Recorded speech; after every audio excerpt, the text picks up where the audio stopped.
So if you think, actually, I'm 45 and I need to protect myself from the world, from time, then one of the ways to do that, and is a very rational human thing to do, it's not clinging. I mean, I guess it's of course Tanner and all that stuff, but it's a rational way, even if it is not a totally kind of spiritually pure way. It's rational to supplement your diet with the nutrients that you're not getting because of a depleted farming system, a depleted profit-based farming system in the Western world. So unless you grow all your own food or in some kind of co-op or something like that, sorry, let me rewind that. Even if you're in some kind of co-op and can get all the fruit and veg you need all year round, I still think it's rational to supplement, because there's still going to be stuff, especially if you don't eat lots of meat and bones, which I don't, especially then there's going to be a lot of stuff that you just aren't going to get, and that if you did get, it would make you happier and healthier. I believe that, and have believed this for 30 years, maybe more. Yeah, probably more than 30 years. I realised that you can make meaningful changes to your state by taking a vitamin B or whatever. But if you decide to do this, which I think you should do, sorry for being dogmatic, but if you decide to do this, the first place you should start, I think a kind of hierarchy of where to start, and I would say maybe you could layer it and do one for a week or two, and then move up to the next one and see what you notice. And that is take high doses of minerals occasionally. So at the start, I would say kind of an attack dose, but whether you get a multi-mineral, which you can get on Amazon, they're kind of overall quite low doses, I think, but at least they're kind of covering it. But if you look at what the kind of highest dose of whatever the mineral is on Facebook or eBay or some online pharmacy or whatever, or in Tesco's, it's going to be it's going to be probably much less than is any kind of risk. You know, I think it's crazy, isn't it? We'll take any pill a doctor gives us, but we have a kind of innate cultural concern about taking vitamins or boron or whatever. So I would say the place to start is with the minerals, and there's a rational reason for this, or there's a reason for this, and that is because minerals, by definition, cannot be made except in the hearts of stars and CERN and that kind of thing. So if you have not got iodine in the soil, which they used to have because of like seaweed fertilizer or what have you, if you have not got iodine in the soil and you're not eating loads of shellfish, you're just going to be deficient in iodine, like I think, you know, I would say vast swathes of us are. I don't think I am anymore, but I think we all probably have been, unless you take active measures. I find, I'm kind of digressing here, supplementation, we can control so little about our lives, and supplementation is a thing we can control, and it's kind of liberating in that sense. I think that's worth bearing in mind, that you're saying, okay, I'm going to do an experiment, n=1, and I'm going to try this and see if it makes me feel even better, or if you're feeling really bad, if it makes you feel less bad. Or if you're feeling neutral, can you feel more neutral than neutral? I do not know.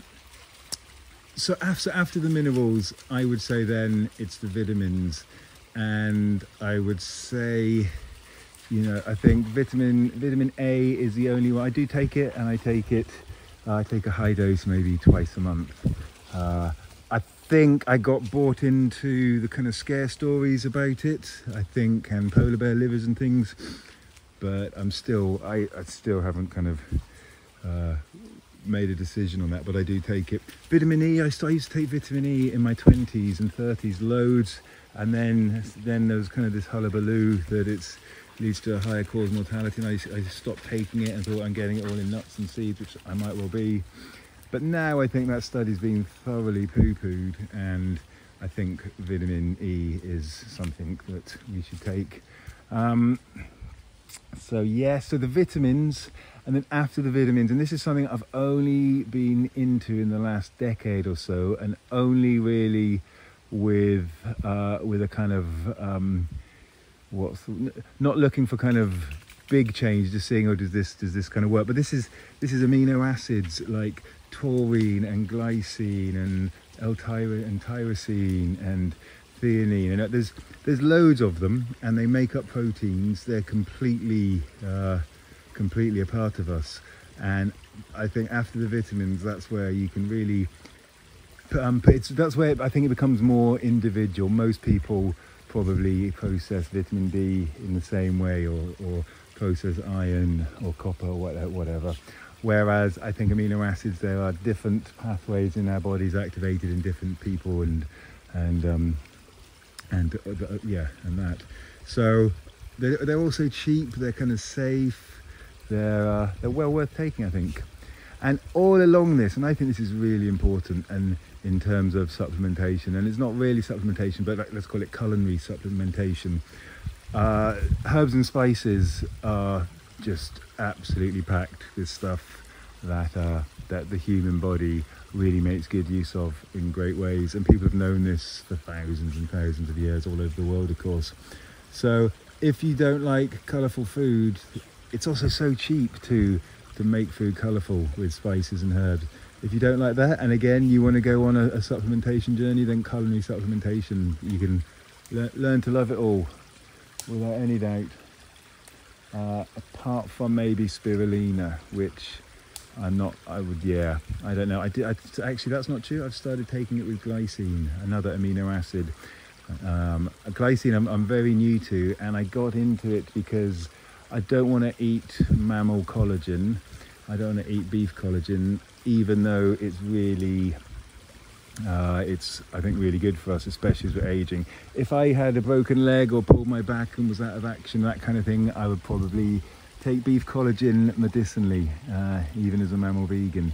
I think it's so fundamental to reducing the structural damage of time, which is a thing we all want to do, whether we like it or whether we like to admit it to ourselves or not. So yeah, that's sweet, and it actually makes the spirulina quite nice. But for many years, I've been trying to take spirulina, and I did used to put it in capsules, but that's such a faff, and you can buy them, but that makes it really much more pricey. For me, the limiting factor here is cost. Everything is an economic decision. If I'm going to spend 15 quid on a kilogram of glycine, I want to know that that's not a waste of my money.